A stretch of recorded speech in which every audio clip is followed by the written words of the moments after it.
By the way, it's kind of hard to follow that. That was pretty amazing. But we're gonna, we're gonna have a real conversation up here. Um, so actually, we got introduced, but you guys want to introduce yourselves, talk a little bit about yourselves before we get going? To the lady first. Okay, hi everybody. My name is Andrea Aquaye. I'm the VP for the coffee category at the Coca-Cola company. I'm originally from the African continent, in many places in Africa, so South Africa as well as Ghana, and Latin America. So my mom's Brazilian. So From where? Brazil? Yeah, Brazil, Fortaleza. Oh, me too. Yes. Yeah, multicultural is in my blood. What about you, Mr. Albert? Yes, thank you. Great to be here. So Albert Thompson, I'm the Managing Director of Digital Innovation at Walton Isaacson. We are by trade a culture first agency. So culture is in the blood in the sense that we face the world the way it faces us, and we help clients better face a diverse community of customers that they're pursuing. Love it. Well, I think at this point it's pretty clear that diverse audiences should be an essential part of any brand's growth strategy, right? We know that this audience are early adapters, they're younger, they basically shape culture, right? But they have a tremendous spending power. So hopefully today what we're going to talk about is how brands could actually harness the power of diverse communities to unlock that growth, but also discuss how do we overcome those obstacles that have made it not an ease of adoption, right? So before we get going, let's level set. I think the last 5 years have changed the conversation. So many are jumping in, right? We were multicultural, now we're diverse. There's the rise of DEI for some and the decline of DEI for others. But the truth is that it's very confusing for some brands, if you want it to be, let's be clear. But let's level set. When we talk about diverse marketing, what does it mean to your brands? Look, I think we're in an era where no one makes money off the original consumer that built the business, because some of these companies are 25, 50, 100 years old. So that consumer is no longer with us, right? Okay. So when you start to look at who's in your backyard, in most major metropolitan areas where most brands make revenue, in particular Coca-Cola as a bottling company, there are diverse communities that make up the populace of in-market opportunity. And companies need to acknowledge that it's a very different configuration today, whether you want to accept that or acknowledge it at all. And I think there are certain categories, in particular media advertising, that are kind of sometimes ignorant to that notion. And I always tell people, marketing is the parent company. And marketing is about understanding supply chain. And supply chain is all about distributing into communities where there's opportunity. And I think the first beginning portion of level setting the conversation is everyone needs to understand those are the business principles for building operations. And if it's in diverse communities, that it is essentially what it is. And I think that's what people need to reflect in terms of thinking about how brands need to show up. Thank you. So from my perspective, diversity is at the core of what we do in marketing, because at the end of the day, it's really about engaging emotionally and functionally with consumers. And if you want to grow, you want your pool to be as large as possible. And therefore, the lens has to be that I need to understand whatever target I'm going after in a deep enough way such that I can attract them. And if you look at the way in which our brands are now so much more global, you have to bring a diverse or multicultural lens to it. You've also got to bring a professionally diverse lens to marketing. And what I mean by that is we need people that understand tech. We need people that understand data. We need people that understand humans and ideas. So it is marketing today is so much more complex than it was before, where you could do one ad and just show it to everybody. You now have to really understand who you're going for and how you're really going to connect. Yeah, the one thing I wanted to build on that as well is the American model has always been about overabundance versus the European model is about scarcity. So in America, the belief is everyone should have accessibility to a Coca-Cola, a homeless person on the street to a billionaire. When you think about operating a model for which there is to be universal accessibility, then that means a universal playbook that is about inclusivity to everyone, because that's the idea of a ubiquitous nature of a product being available to anyone. It's why it's sold at a gas station, a 7-Eleven, a grocery store, a big box. It's at a bar, it's at every restaurant, it's at certain QSRs. So you have to understand, like, you all know that inherently you are in front of everyone all the time. So you have to be ready for every identity that could show up all the time, anywhere, to help co-create and co-build the business. And it's probably, I would assume, has led to such a proliferation of an expansion of all your flavors now. You know, you go into certain kiosks, you hit the machine, it's like, oh my God, there's 100 flavors of Coca-Cola now. I remember when there was 2. Or there was New Coke, oh my God, that was like an era. Yeah. And then you guys are acquiring, that has to come from the understanding of the consumer populace that is now coming downstream, that now requires you to identify at the product development level that we have a series of new personas and constituencies to now be accountable for. Exactly. But we want to take ownership for it, and that's very powerful. Exactly, yeah. And I love that, because you're basically, in the most simplest of terms, you're just reaching everybody, right? That's the goal. But at the same time, we got to understand that there are nuances within those everybody, right? And we got to understand how to appropriately reach and engage with that. So I'm assuming, yes, top level, we're now including everybody, but there needs to be a personalized communication and strategy for all of us. All right, so I am of the school of thought, and I apologize, but I am of the school of thought that we've had this conversation. I mean, yes, last 5 years have been changing, but most of us have been at this conversation for decades. It's the reality. We can name call it so many things, but it's been decades. So I hate the argument that we need to educate the market. That's here nor there. That time has passed. But I do think there's something to making a critical issue within brands. We keep on seeing the same 5 brands step up. That's it. How do we make it a critical issue? What is that mindset? Because it's not education. So what is that mindset that needs to shift to make diversity a critical issue for the other, 500 brands that need to be in the space? It's simple. It's really about making sure that people understand that the business of inclusivity, because there's diversity and there's inclusivity. There's an expression that I really like. Diversity is having different people in the room. Inclusivity is being invited to dance. Yes. And so we need to invite different people to dance with us. I saw a speech yesterday about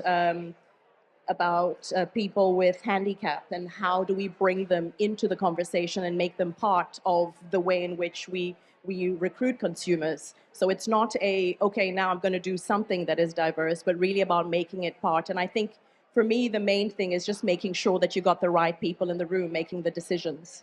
And that generally takes time. And I would add to that attitude reflects leadership still. So with Coca-Cola having a decent base out of Atlanta, Georgia, one of the historically black cities, that was one of the corporations that did a more effective job of having minority, in particular black executives, the attitude of the corporation is very much like, we will not forsake these audiences, because the people who are part of the decisioning at the highest level reflect the community that we need to pursue. Then that leads to PRing that for the sake of corporate social responsibility.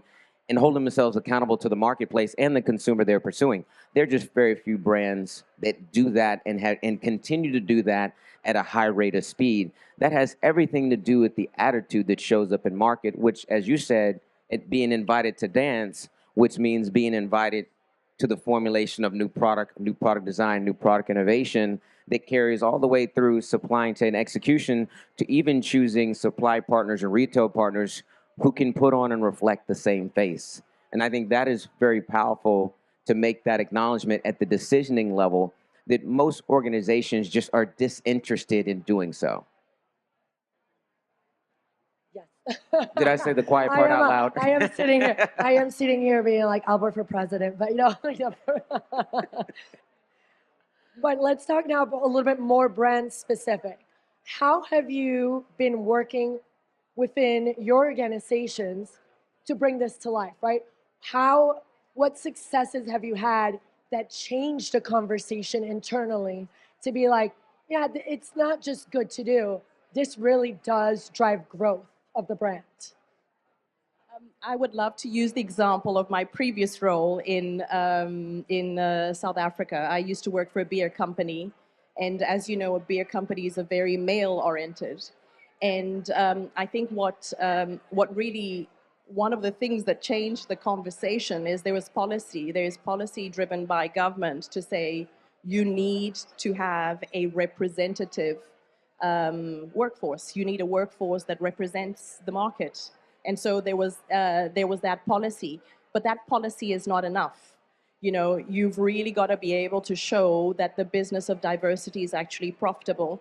And so in South Africa, where 80% of the population is Black, if you want to market to Black consumers, you've got to really understand them. It's not just about putting a figurehead or putting somebody there. It's really about understanding the culture and understanding the nuances so that you can portray that. So if you are able to do that and connect better, you make more money. So it's, you know, at the end of the day, why do we work for, you know, these big corporations? It is about, you know, growing shareholder profit. It's about, you know, better world and all of that. So I think in my experience, in my previous experience, that was the thing that really shifted, was the belief that by doing that, the business would grow. By the way, how amazing is it to have policy for inclusivity? Just a moment of reflection right there in Juneteenth to have such a policy. Yeah, I mean, that's huge when you talk about policy and governance, because, you know, look, if you tell the average brand how to win in culture, they're disinterested. If you tell them they're failing, they're like, oh, snap, we have to get it together. Policy says that losing is not an option, or there will be substantial consequences at a much higher level. And it also means if you don't hear the policy, you never should have been invited in the building in the first place, then represent us as a business corporation. We meet clients all over the spectrum. I think inherently what they understand is to be hyper competitive, to survive, their contribution mix is so much more diverse. They now need that to maintain the same level of profitability, make the same money they've always been making. And since no company is not in growth mode, a company's either in growth mode or they just filed bankruptcy. Like there's kind of no middle ground. So everyone's always searching for new money. And now the new money is mapped on culture, which means they have to live in culture to define it, discovering it. Because the new baseline that built them has eroded. So they have to replenish the pipeline, as I say, largely with a diverse community of people to do so. I think, as you said, a lot of people haven't gotten into the inclusivity conversation yet, bringing them to the dance. They just want people in the room, and it'll take conjecture, but it's not enough when you're talking about building margins for a business. It allows you to create colorful TV spots and run some social media ads and hire some influencers of color. But when people talk about bottom line impact, they're starting to recognize they have to give them a seat at the table to help mold and shapeshift what they are putting in market, because it's just not good enough. And the younger generation plays by a new set of rules. They could care less about the legacy. They're very much into the now. And to a degree, do you have the adaptability to transcend with us? And that is something that's very foreign to a lot of corporations right now, because they've never seen that modeling mix before. So that's been successful for you in-house to bring in and be able to showcase the growth that way. Exactly, because I think the biggest problem is the average marketer hasn't looked the consumer in the eye in so long, and now they're stuck in meetings and they're worried about what's being shared in the boardroom. Instead of getting out on the street and meeting them personally and understanding what the ask. Consumers are always signaling, and clearly they were saying, our Coke products are not sweet enough. We need cream soda. We need vanilla. We need all these flavors like it's a barista. So the model has shapeshifted, but it gives Coca-Cola credit for being more of a listening brand and understanding what they're teaching them, because that other competitor with the blue and red may decide, well, we'll just jump the shark and do the formula if you don't want to do it. So that competitive spirit, that rivalry, helps also accelerate this ethos of we need to stay at the forefront of what they are telling us before the next brand creates something that we can't compete with. So it's basically, if you don't do it, what's the opportunity that's lost? And I think, I mean, just to add another angle to it, even from a recruiting of a Gen Z perspective, you know, that's also diversity, because in a lot of the corporates, you'll have more millennials, Gen X's. And so, you know, we want to recruit Gen Zs. So you've got to be able to bring them into the conversation and really understand what it is that they want. You know, at the core of marketing is empathy. And a lot of us get into the business because we love that. You know, I love consumers. I love to understand what it is that they want. And there's a lot of nuances in that audience itself. People like to use the generalization of Gen Z and millennials, and it's like, there's still diversity within that, and we need to understand it. So let's take a step a little bit back and talk about specifically with diverse media, diverse creators, everything in the ecosystem of media. As much as brands have wanted to leap forward, I hate the word testing because that audience is there. We're not testing the audience. We're testing how accurately you're engaging with the audience. So, but those brands that are, you know, trying to understand how to connect with the market, we've seen that there are obstacles that prevent them from doing so. So let's talk a little bit about what those are and how your brands have been able to create a roadmap for success overcoming them. I mean, for me, the first thing is making sure that you've got the right team. And when I say the right team, I'm talking about the right agencies, the right production house, the right, you know, so it has to be reflective of a much more diverse universe in all senses, in cultural, in culture, but also in terms of skill set. Because at the end of the day, doing a TV ad is just not, it's just not the only thing that we want to do. So in my experience, just making sure that they're the right people working on your business, bringing you the right ideas or these new ideas coming from different places, really starts with a really fertile ground from which to build on. And then obviously making sure that as you execute it, you're also making sure that the right people are there to execute it, because an idea can be lost in execution. Yeah, and the thing I would build from that is, look, the war is for attention. That's the currency people want, is attention. Coca-Cola just wants more attention than the other logo. I mean, theoretically, but the attention is very much related to inflow of the brand, because with attention comes influence, influence comes power and the ability to transact. There are media types that garner better attention related to a brand in a given category than others. So what is in someone else's playbook doesn't mean that should be your playbook, just because that is where much of the media hype is and currency is to spend, because everybody's doing it. And I think that when you start to sort of break that down, then you have to look at, well, let's look at the subcultures of attention, because we've talked about that with the Latino community, with the amount of countries of origin, and then breaking down Mexico. The configuration of attention varies based on the series of subcultures. There are obviously tactics like the creator community that has the ability to relate to each individual subculture and garner the attention respective for a given brand. And then there are certain media types that have or are part of the attention stack a little bit more holistically. But I think the beauty of working with partners who represent the culture, speak to the culture, they understand the attention formula related to that consumer you are pursuing than someone mainstream who says they get everyone. Reach is not a metric for Coca-Cola to make revenue. That's a nice to have. Brands want high intent audiences who are going to spend the money over and over again. The whole idea of media is to demonstrate their ability to connect those audiences so that they can continue to have business impact and get the necessary return. And all of that is not necessarily created equal. People are just doing what's most popular and they're doing what they did yesterday. Instead of breaking down who has built pipes around attention and targeting to speak to a constituency of consumers who are going to connect to move this forward. Because when you get into a boardroom, you ain't talking about media metrics and vanity metrics and clicks and viewer completion rates. You're talking about how much did we ship? What was the volume moving out of all the respective stores? What is the replenishment rate? What is the next distribution deal we need to cut? And how are we going to expand into new markets to sell more product? None of which has anything to do with media. So media needs to map on top of supply chain footprint. So if you're in international markets or in LATAM, you want to work with a media partner who understands that and can map the opportunity on top of your distribution points of interest to make money. And that's what most media companies don't do. They don't pull through consumer intelligence by category, so they can't tell you what to buy best for your brands. They can just tell you everyone drinks a Coca-Cola on our platform. Okay. And then they can't necessarily ensure that media maps to the speed in which your product is moving in and out of off shelves and to people's homes. But that is the ambition of marketing. And that's why I always say marketing is the parent company, not media. Media advertising is underneath.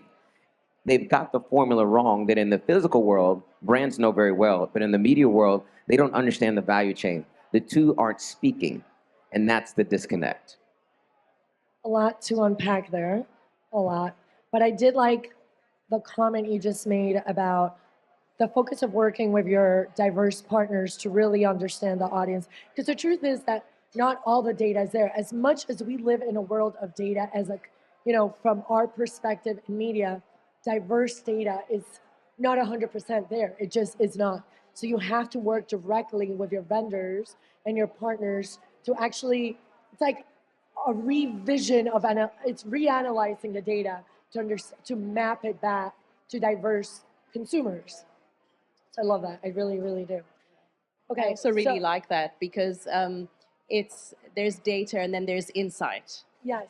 Absolutely. And that's where you do need the human perspective to be able to get to a really great insight. So Well, even better, how many times has an agency or media entity gave you information that has no meaning for you?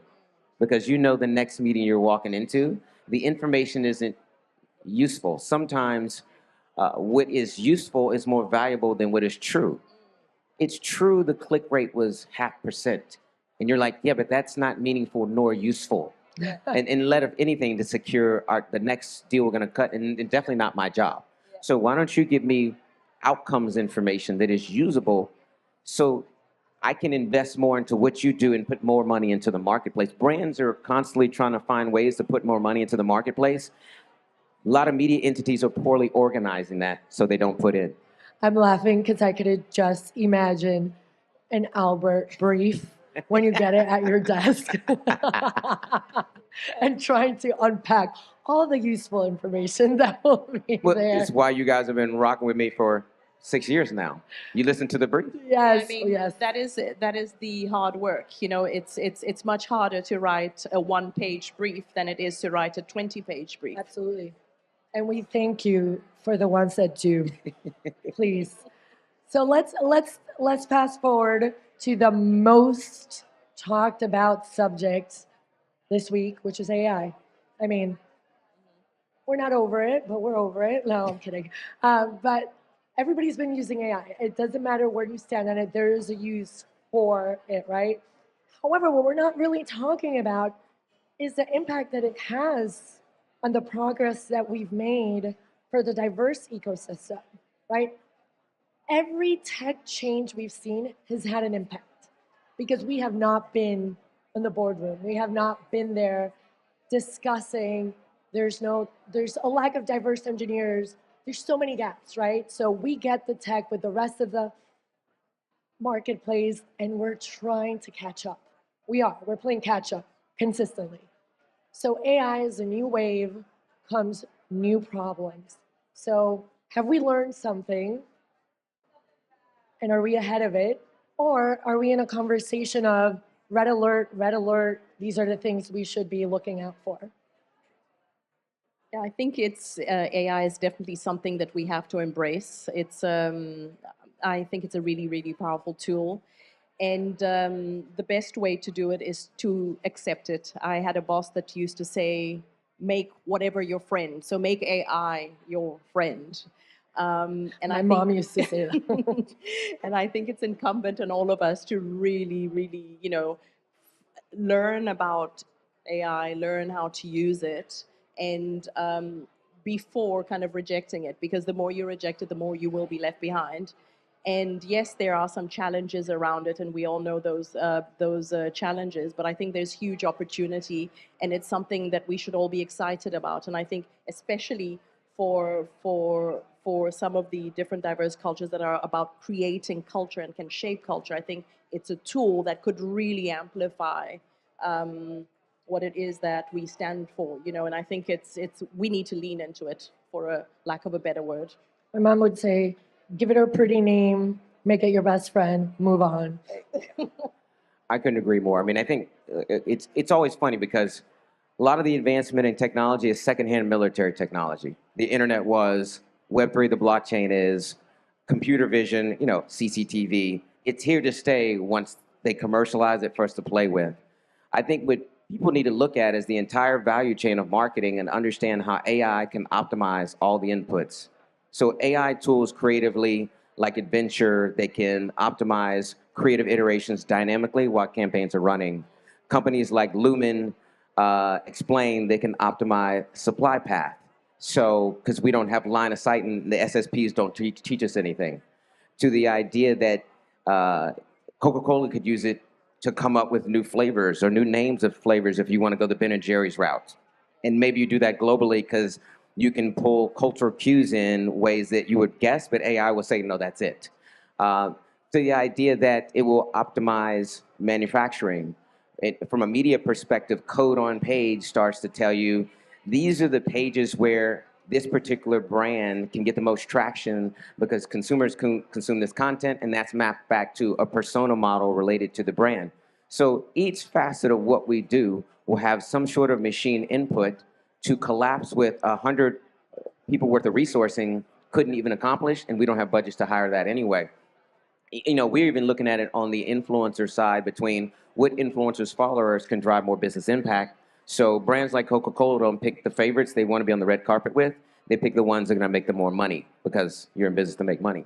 Like, that's the idea when people start looking at machines. The biggest deficit that I've seen in AI, the large language models are not mapped on culture. So they don't understand like black culture because the sourcing of data isn't. They're not sourced on Latino culture, or relatively poorly. Definitely not queer, and I don't know about Asian. And then for someone that has mixed race roots as yourself, definitely not. It's not even ready for that.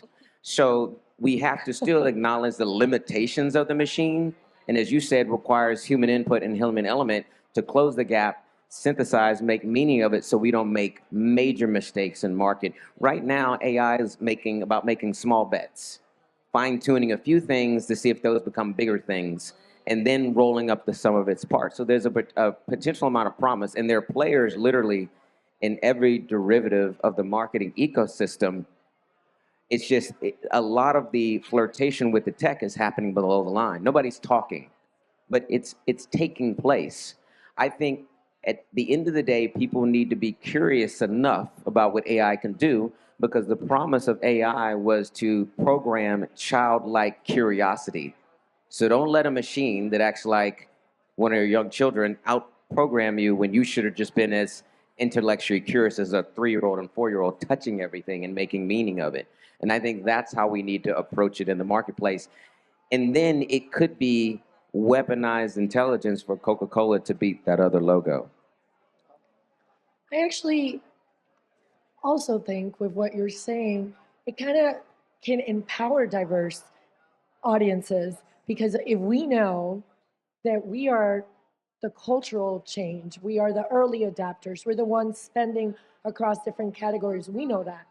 But if now manufacturing's tied to it, that gives the power back to the ones that are actually driving all the actual conversions, right? Like the ones that are actually, so I actually think it'll highlight that the diverse communities are the ones that are driving those purchases. So there's a potential there. But I think there's, like you said, there's a lot of risk with it. We just need to embrace it. From the creative side, I do think there's a couple more red flags that we need to address. Obviously, like you said, it's about the consumer, right? Consumer first. We can't use AI to fix lack of diversity in messaging. Like that we understand. That's a red flag.